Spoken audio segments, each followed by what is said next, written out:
Bonjour tout le monde, bienvenue à La Voix du succès. Martin Lavoie qui a le plaisir de vous accueillir encore une fois cette semaine. Cette semaine, je me gâte. Je me gâte parce que pour moi, en tant que jeune homme qui a toujours œuvré dans le monde de l'automobile, j'ai un icône, moi, depuis tout ce temps-là, et c'est M. Roger Garreau. Alors aujourd'hui, j'ai décidé de m'entretenir avec lui parce que pour moi, c'est une sorte d'idole. Donc, c'est un plaisir de me retrouver dans son bureau et de venir le saluer. Salut Roger! C'est beau. Comment ça va? Ça me fait plaisir. Merci de nous accueillir dans ce beau bureau-là. Je suis content de prendre du temps avec toi, Roger, pour connaître un peu ton histoire, connaître ton histoire à succès.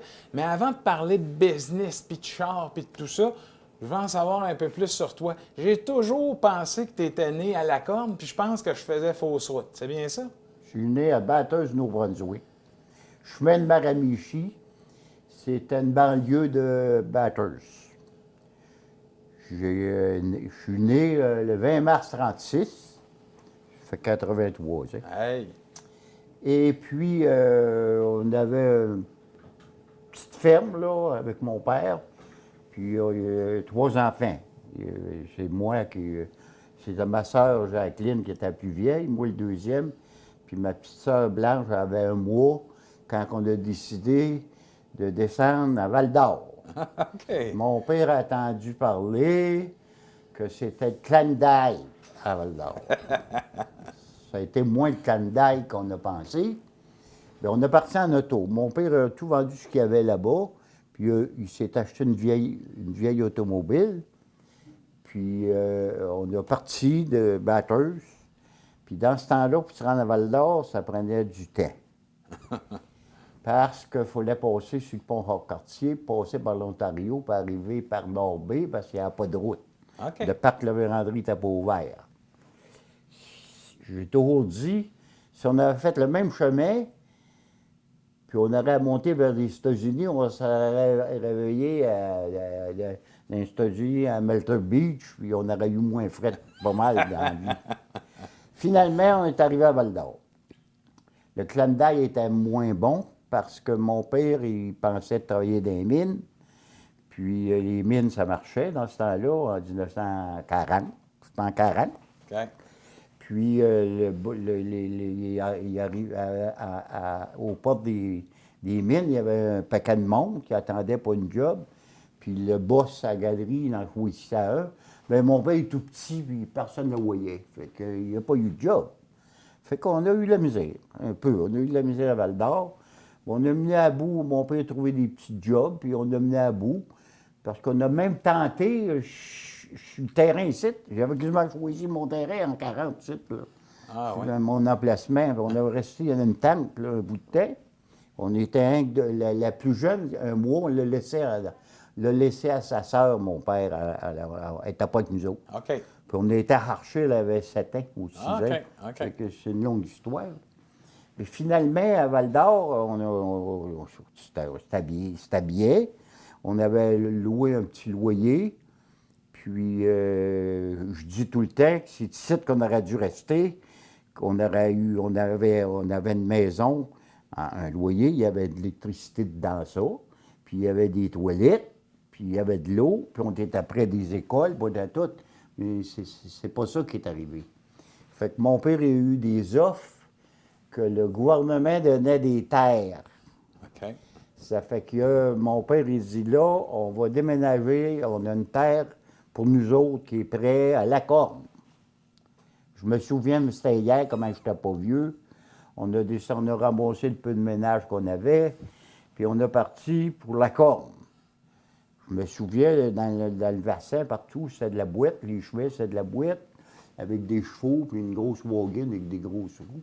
Puis je me rappelle d'avoir couché à bassin, dans une maison. Je me souviens, il y avait un escalier, puis il y avait des éclairs à chier, là, montant. Finalement, on est arrivé à La Corne. 3 enfants. Il y avait Juste 2, parce que là. Blanche, c'est ça. Non, il y en a une qui est venue au monde à Val-d'Or. Ah, OK, bon. Mariette est venue au monde à Val-d'Or. Ah, précision. OK. Mariette est venue au monde à Val-d'Or. Fait qu'on était 3 enfants. OK. Puis la première qui est venue au monde à La Corne, c'est Louise. Ma sœur, qui est infirmière, qui est décédée il y a 1 mois. Ben oui, Colin, Bon, les sympathies. c'est la première qui est venue au monde à La Corne. Puis suite à ça, on est né 14 enfants. 14 enfants. Et puis, on est arrivé au village de la Corne, que il n'y a pas grand-chose là. Mais ça, c'était pas le village qu'on était de notre terre. C'était 4000 du village à gauche, dans le fond du Rhin, la motte. Arrivé dans la maison qu'on avait, était construite, mais c'était pas de l'or. OK. Puis je me souviens, on était obligé de défricher pour rentrer dans la maison. Puis finalement, on a été élevé pauvrement. Vraiment pauvre. Pas d'électricité, pas de toilette dans la maison. Puis l'école était à 2000 et il fallait faire ça à pied. Puis, en tout cas, c'est une longue histoire. Puis finalement, on s'est débrouillé. On défrichait des terres, là. Il nous donnait 35$ de l'or. Puis l'inspecteur passait à tous les mois, puis il mesurait, puis on avait 35$ de l'or. On a défriché 100 acres à terre à petit terre. Ça fait que là, finalement, je suis plus vieux, on s'est débrouillé. Puis il pogné des petits jobs alentours, là. À 10-12 ans, je me souviens, j'étais foreman d'un champ de pétate. Puis c'était moi le boss. OK. Ça fait que finalement, l'école était à 2000 de chez nous. Puis là, mes frères et mes soeurs commençaient à avoir l'âge d'aller à l'école. Puis c'était assez loin. Fait que là, il y avait une promotion que après la messe, les échevins ou les marguilliers, ils demandaient des cotations pour si quelqu'un voulait prendre le transport des écoliers. Vu qu'on était le plus loin, j'ai dit, nous autres, ça fait de drain, moi y aller, j'avais dans ce temps-là 12 ans. OK. Ça fait que là, j'ai été après la baisse, puis j'ai fait une cotation 40$ par mois. Je sors des enfants à l'école. Puis vu que j'étais le plus loin, puis j'étais au fond, c'est moi qui ai eu la cotation. J'avais 12 ans. Mais vous les transportez comment? Les transportais avec le cheval, puis sur la slée, j'ai fait une petite caboose que tu appelais une cabane, une slée, là. Oui. Puis la petite cabane, on a fait ça avec des 2x4, là, le coin, puis on l'a tout rembrissé avec des poches de fleurs. On avait en masse des poches de fleurs chez nous, on achetait la fleur pour faire du pain à la poche, fait que, puis on lavait ça dans l'eau de Javel, puis j'ai fait une cabane, c'était pas pire. Puis pour le poêle, il faisait chaud, c'était bien. Dans le poêle, c'était comme une grosse canne de Prestone, je sais pas, comme ça, là. Puis les petits tuyaux avec des cannes de jus de tomate, là. Puis chauffait le petit poêle, il faisait chaud là-dedans. Ben Je sortais les voyons enfants à l'école. Wow. Fait que quand j'arrivais à l'école, il y avait un M. Martin, il y avait une étape juste à côté de l'école. Fait que je débarquais les enfants, puis j'allais à l'étable, je déclais mon cheval. Fait que j'arrivais en retard à l'école, un peu. Puis je partais avant la fermeture d'école pour aller chez mon cheval, puis à la clé du cheval, puis ramasser les élèves. Ça fait que on a fait ça, là. Voyons donc. Ça fait que c'était moins pire que marcher. Puis c'était seulement l'hiver, ça. L'été, il n'y avait pas de transport. OK. L'été, c'était à pied. Ça, c'était pas l'hiver. Puis après, pogner des jobs, là, des petits jobs. Puis fait que mon père, son auto à Val-d'Or, quand on arrivait à Val-d'Or, il a brisé le différentiel, il l'a vendu 35$, puis il n'a jamais eu de char avant 1950. De 40 à 50, il n'a jamais eu de char, là. Bien, un bon coup, un de mes oncles a acheté un petit camion, puis il y avait une vieille Ford 39. Puis j'ai été voir mon oncle, puis je lui ai dit, je pourrais vous barguiner ça. Mais il dit, comment tu vas faire payer? Puis il dit, moi, vous commencez par vous donner le buggy, parce qu'un cheval, avec un char, il n'y a plus besoin de buggy pour le cheval. OK. Puis moi, vous donner la pile de planches à côté de chez nous, puis je vais vous donner 2 petits cochons, puis une semaine d'ouvrage. On a fait un deal, puis j'ai parti. J'avais 14 ans avec un Ford 39. Ça fait qu'on se déplaçait. Mais après, il y avait la mine Moline-de-Nette, la petite mine Moline-de-Nette à la Corne, que tous les gens de la Corne travaillaient à Moline-de-Nette. Ça fait que j'allais en Bessic, j'allais avec mon vieux char, là, c'est un vieux, puis j'allais achaler les gars de la mine, là, Bernard Voyal, puis dans ce temps-là, puis ces gars-là, puis pour avoir une job, puis à force d'y aller à tous les matins, puis être tanné, on dit, on va te prendre, il n'a pas le droit. Elle avait 16 ans, là, elle avait 15 ans, 16 ans, ils m'ont engagé. Fait que là, moi, je dis à mon père, moi, il m'écoutait. C'était moi le boss. Tu sais, mon père, c'est un bon gars, mon père. Là. Ça fait que là, j'ai dit, là, je vais y aller à la mine, là, ça va me prendre un bon fort. Ça va me prendre un bon fort. C'est rendu, on était en 52, là, 53. Fait que là, il dit, comment tu vas faire pour acheter un char? Mais il dit, laisse-moi faire. Là, après la messe, j'ai été voir M. Georgenot. M. Georgenot, c'était un beau monsieur qui avait une ferme, j'avais travaillé pour lui, j'avais été gérant pour lui dans un champ de pétates. Puis il dit, Monsieur No, j'aurais besoin de 300 piastres. Il dit, t'as besoin de 300 piastres? Il dit, oui. Il dit, j'ai une job à la mine. Ah, t'as une job à la mine? Oui, une job à la mine. Bien, il dit, ça me fait un grand, grand plaisir, Roger. Il dit, ça me fait un grand plaisir. Je vais te le prêter, le 500 piastres. J'avais jamais tant vu d'argent. Des 20 puis des 10, là, puis il y avait de l'aide moisi un peu, tu sais.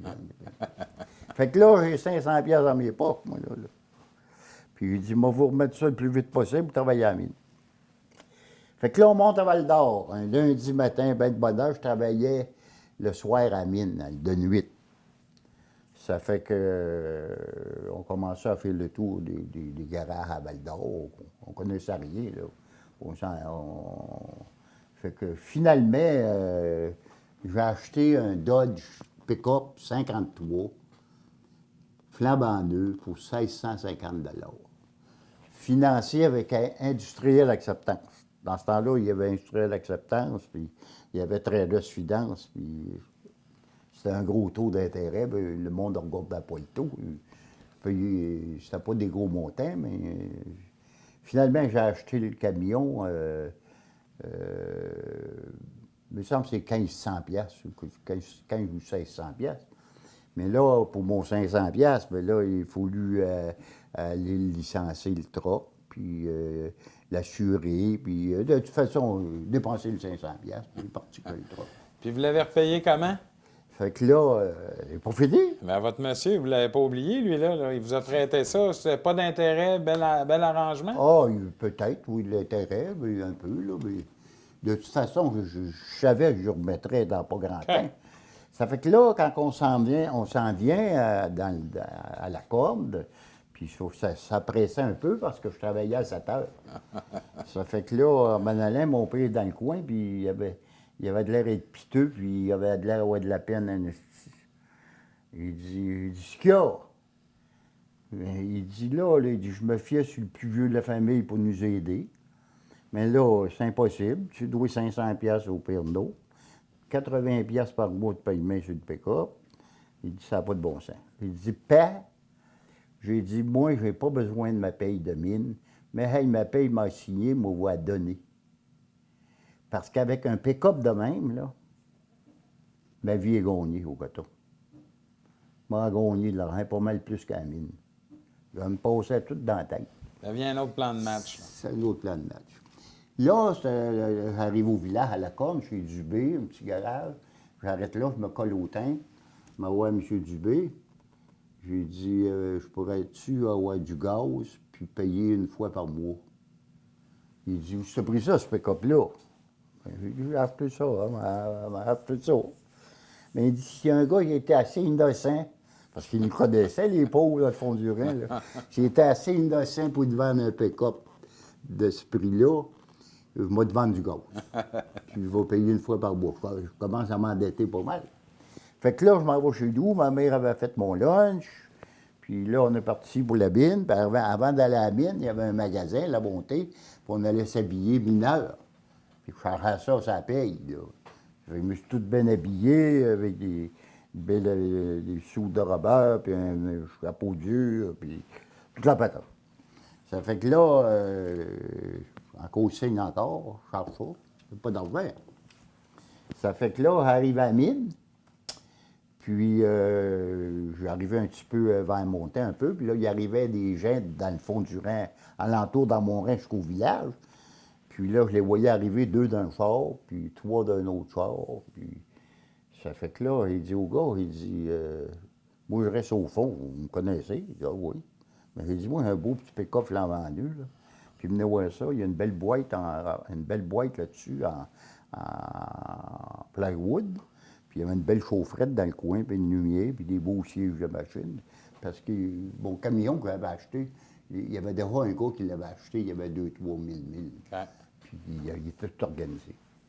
Ça fait qu'on dit, ouais. Puis il dit, moi, je sais pas, là, vous changerez plutôt d'embarquer 1, 2, vous m'arrivez à l'heure, vous manquerez jamais mon coup, puis vous allez, vous voyagez. Fait que je peux en embarquer 6 en arrière, puis 2 en avant, 7 en arrière, léger, puis 2 en avant avec moi, puis on changera les gars de place, puis le matin, moi, vous ramasser. Puis, moi, vous charger 5 piastres chaque par 15 jours. Par 15 jours. Fait que 15 jours, 9 à 5 piastres, faisait 50 piastres. Puis l'autre 15 jours, ça faisait mon paiement, hein, oui. OK. Puis, après la messe, un dimanche, il y a une Madame Mercier de la Corne qui est venue me voir, puis elle dit, comment tu me chargerais pour me faire un voyage de peut-être à Val-d'Or? Bien, j'ai dit, 5 piastres. Fait que je travaillais le lundi soir. Fait que le lundi matin, j'étais chez eux de bonne heure, j'avais ôté mes sièges dans mon pick-up, puis embarqué 40 poches de pétate là-dedans, puis là, ça en vient avec moi, une vieille madame. Puis là, elle arrive avant Sullivan, il y avait des petites maisons avant Sullivan. Sullivan marchait dans ce temps-là, au coton, là. Puis elle arrête, elle dit, arrête site, là, elle rentre en dedans, puis elle revient, elle dit, 4 poches. Là, je partais avec mon dos, puis je lui allais venir les 4 poches. Puis on a fait 5-6 maisons, puis on a vendu 40 poches de pétate. Ça fait que là, en m'en retournant à la Corne, il fallait que je m'en aille, il fallait que j'y aille pour ramasser mes hommes pour la mine. Ouais. J'ai dit, Madame Mercier, alors vous avez là. Pourquoi faire que. Moi, je l'ai vu faire, elle vendait les pétates une pièce et demie à poche. Elle vendait une pièce et demie à poche. Livré. Puis je la voyais faire livrer. OK. Ça fait, j'ai dit, Madame, là, qu'est-ce qui arriverait si moi, j'irais chez vous demain matin, puis j'irais vous chercher 40 poches de pétates, moi, vous donnez 40 piastres. Vous n'avez pas du borderie de rien. Moi, les acheter, moi, de vous, puis moi, m'arranger avec ça. Je dis, alors, vous avez là, vous n'avez pas le temps de venir à Val-d'Or puis vendre des pétates. C'est moi, pour faire ça. Moi, j'ai le temps en masse. Et je travaillais à une demi-journée à 8 heures. Je travaille 8 heures le soir, 4 heures le matin. Là. J'ai le temps en masse, là, une demi-journée par jour quand je travaille. Fait que moi, le temps de tout acheter beaux pétates. Ça fait que là, arrivé à la mine le soir, puis je vais voir un nommé alors qui est devenu mon beau-frère. On l'appelait Tiblan, puis je l'ai emmené d'un coin, j'ai dit, t'auras pas 40 piastres à me prêter. Si tu veux faire avec ça, 40 piastres, m'acheter des pétates. Ça fait que il prête le 40 piastres, j'arrive, je charge les pétates, puis là, je donne 40 piastres à Mme Mercier, puis je pars pour Val-d'Or. Puis j'ai fait 400 maisons, après elle, 400 maisons, puis j'ai vendu un pétale à 2 piastres. Hey, je faisais-tu la passe, je pense? Oui. Je faisais la passe. Fait que là, j'ai tout acheté les pétates de la corde, moi, comme ça, là, entre mes chiens. Puis après ça, j'ai acheté des bleuets. J'ai emmené une gang de jeunes d'un champ de bleuets. Puis j'ai monté des bleuets, tu sais. Puis après ça, j'ai emmené les bleuets à Val-d'Or 2 fois par semaine. Je débarquais les gens dans le champ, puis le soir, j'allais chercher les bleuets. Je ne me souviens pas comment je payais du panier aux jeunes, là. Je les vendais à Val-d'Or, je pense, une pièce et demie du panier, des beaux paniers de bleuets. Bon. Puis c'était comme ça, fait que je me suis pas. Fait que ma paye, moi j'ai travaillé à la mine 7 ans, puis je pense pas que j'ai changé ma paye. Je l'ai donnée chez nous. OK. J'ai tant eu quelque chose. J'ai tant fait ça. Finalement, là, je suis le monime d'honnête. Ça payait rien que 90 cents de l'heure. Là. C'était pas pire, sa pièce et 20 par jour. Puis là, j'avais une maison qui travaillait à Val-d'Or, à mine East Sullivan. Puis c'est impossible de travailler à East Sullivan parce que c'est une mine reconnue, une mine de copre. Puis tout le monde voulait aller travailler là, puis c'était full, puis il n'engageait pas. Mais il commençait un alpeur à une pièce et 45 de l'heure. C'est une Christophe de différence avec 27. Fait que j'étais voir mon oncle Lucien qui travaillait aux Landes, puis il connaissait bien les gars, il parlait anglais couramment, mon oncle. Il était le frère à mon père, il venait de Nouveau-Brunswick. Puis M. Ray, Bob Ray, puis Joe Sanser, puis ces gars-là, ils ont venu moi, puis ils ont dit « Je veux une job. » J'ai dit « Connais-tu ça, Emile? » Ben, je dis « Oui, je travaille à Mine de Neige. » Il dit « Tu es capable de brunner une boc machine? » Puis j'ai dit « Voyons donc, c'est ça que je fais. » Moi, j'ai dit « Je suis capable d'être leader. » Je suis capable d'être leader. Finalement, il m'engage à une pièce 65, leader. Je ne suis pas un alpeur, là, leader. OK. Pas vieux, moi, là. Là, mon cher m'a dit, j'ai eu chaud, en esti. Là, parce que j'ai changé de mine sans part de chiffre, là, tu sais. J'arrivais à la mine, puis le chief boss qui est au coraux, il m'envoie sur la terre. Sur la terre, une level 10, 12, je sais pas quoi, là. Il était 5000 pieds, là. À la corne, c'était 500 pieds, là, c'était 5000 pieds. OK. Puis c'était pas les mêmes drifts, c'était pas la même boc marine, mais j'étais plus le vrai chauffeur, moi, là. Fait que je suis arrivé en bas le chef boss s'avait trompé, puis il avait oublié de m'envoyer un alpeur. Fait que j'étais tout seul là, première fois que je descends sur la terre. Un beau calme. Ça fait que là, il faut que tu laves ça. Là. C'est les gars dans la journée qui ont drillé, puis tu ramasses ça. J'embarque sur la boc marine, c'est pas la même boc marine pendant tout. De toute façon. J'ai dit, je vais perdre ma job direct à soir. Je vais perdre ma job à soir. Je ne peux pas sortir ce moc-là. C'est impossible. Je ne pourrais pas. Faut que tu skis, là, hein. Ça fait que là, vers minuit, le soir, le chef boss passe, puis il me regarde, puis il se plie dans la roue, puis il rit. Puis il rit. Je suis tout trempe à navette, trempe. J'avais de l'eau dans mes bottes, en force que j'ai eu chaud. Il dit, c'est qui est ton partenaire? Il n'y a pas de partenaire, moi. Je sais pas, moi, je ne connais pas ça. Premier soir, je travaille ici, là. Il dit, là, comment que les gars vont faire pour driller demain, là? C'est grave, là, les gars ne peuvent pas travailler, là. Ben oui, on ralentit la production. Il dit, va t'en envoyer un bon pour essayer de finir. Fait que plutôt de finir à 4 heures le matin, on a fini à 6 heures pour le cliner. Mais il m'a envoyé un gars, un poilonnet. Il était pas mal meilleur que moi. Il était alpeur, c'était mon alpeur. Mais c'était un bon gars. Il me prenait en pitié, puis j'ai mis un vrai mineur, puis un vrai, toute la patate. Là. Ça fait que on a nettoyé. Après ça a été mieux. Mais une chance, il m'a envoyé le polonais, là.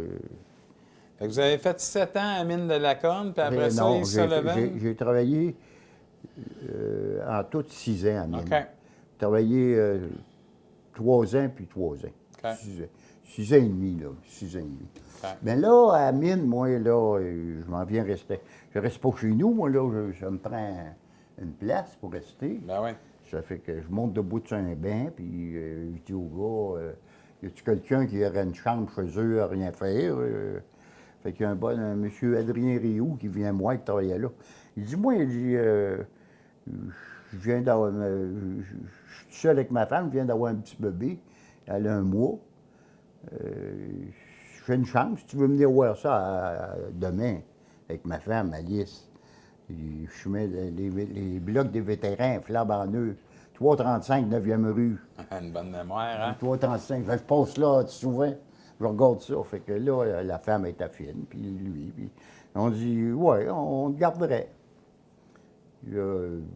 17 piastres par 15 jours, laver, nourrir, le lunch, laver mon linge de mine, toute la patente. Puis j'ai arrivé là, une chambre, mon frère, j'étais bien là, la douche à côté, puis là, le ciel sur la tête. Ça fait que j'ai resté là 3 ans, 2 ans et demi, 3 ans. Ça fait que, entre mes chiffres, là, je vendais plus de pétates à Val d'Or, là. Entre mes chiffres, j'ai acheté un vieux char. Le vieux char, puis je le réparais moi-même, puis je le mettais sur le journal à 35 cents, les annonces sur le journal, là. Véhicule à vendre. Puis, elle répondait au téléphone pour moi, elle, là, Madame Rémy. Ouais. Puis, c'était drôle parce que une semaine, je marquais un petit pick-up à changer pour automobile, ça pognait. Puis, il arrivait tout un quelqu'un. Puis après ça, l'autre semaine, j'avais un char à changer pour pick-up. Puis, je manquais pas de chiffres. Fait qu'un bon coup, il y a un Polonais qui vient moi en 1956. Il dit, moi, là, je te vois, tu vends des chars. Il dit, moi, j'en ai un char, puis je m'en sers plus. Puis il est neuf, il est dans le banc de neige. Puis il dit, il est neuf, on va te vendre ça. Il dit, va aller voir ça après le chiffre à 4 h le matin. Là. Oh, ouais, ça, je regarde ça. Il dit, on va te vendre ça 1000 piastres. 1000 piastres. Faut que tu me payes. Il dit, oh, fais un chèque. Fais un chèque. 1000 piastres. Mais moi, j'ai jamais fait de chèque NSF, là. Mais j'ai pas d'argent à la banque. Là. Mais je sais que ce char-là, moi, le vendre tout de suite à quelqu'un. Ça fait qu'on sort du banc de neige, puis je pars pour la corne avec. Puis je vais voir René Arsenault. J'arrive chez eux, il est 5 h le matin. Puis il dit, René, je vais déjeuner avec toi, puis j'ai de quoi te proposer. Il dit, quoi? Ben, il dit, j'ai un Chevrolet ici, puis j'ai pensé à toi tout de suite. Il est neuf, ce Chevrolet-là. 1300 piastres. Viens voir ça. Il dit, j'ai pas d'argent. Il dit, je sais que t'as pas d'argent, mais t'es beau. Embarque avec moi, avec sa femme, Rita. Puis on part pour Val-d'Or, puis je l'emmène à Niagara Finance, ou à M. Beaulieu, que je faisais faire des prêts souvent, puis il me connaissait bien. Puis il dit, là, M. Beaulieu, là, je t'emmène un client. Puis il a besoin de 1300 piastres. Puis j'ai dit, vas-y, parce que j'ai besoin du 1300 piastres. Puis tu le checkeras après, mais tu trouveras rien de mal. Il dit, moi, il dit, tout ce que tu m'as tout le temps dit, c'est tout le temps correct. Prête le 1300 piastres à Arsenault, à René. Puis je pars à la course, puis j'arrive à la banque, la porte rouvre, puis je vais déposer. Je vais déposer le 1300, il y a eu 1300. Ben ouais. Ça fait que là, à 10 h, le frot arrive, le Polonais, puis il va changer son chèque. Le soir, à mine, il dit, ce petit Chris-là, il est plein d'argent. M. Garot, savez-vous quoi? Oui. On va prendre une pause parce qu'on a déjà passé une belle émission ensemble, mais je veux connaître la suite après ça.